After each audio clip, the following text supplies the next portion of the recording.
যোৱা মোৰ ফেচবুক লাইভত কোন পৰীক্ষাৰ কেতিয়া ৰিজাল্ট দিব নিযুক্তিৰ বিষয়ে মই আপোনালোকক উল্লেখ কৰিছিলোঁ। পুলিচ কনিষ্টবলৰ ক্ষেত্ৰত থকা নিষেধাজ্ঞা যাতে উচ্চতম ন্যায়ালয়ে উঠাই লয়, অহা 8 তাৰিখে উচ্চতম ন্যায়ালয়ত আমি ভেকেটিং পিটিশ্যন আমি আগবঢ়াম।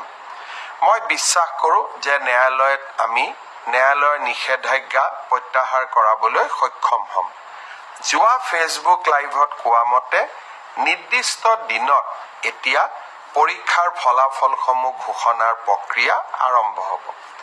দুই এজন প্ৰাৰ্থীয়ে মোক কৈছিলে যে LP আৰু ME লিষ্টত PG আৰু গ্ৰেজুৱেট, পোষ্ট গ্ৰেজুৱেট আৰু গ্ৰেজুৱেট টিচাৰ পোৱা বহুতৰ নাম সন্নিৱিষ্ট হৈ আছে।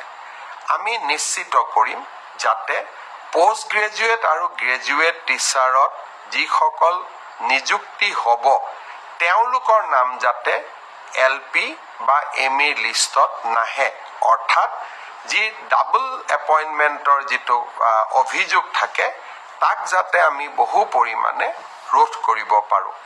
আৰু সেই বিষয়ে ইতিমধ্যে বিভাগৰ বিষয়াসকলক মই স্পষ্ট নিৰ্দেশ দিছোঁ।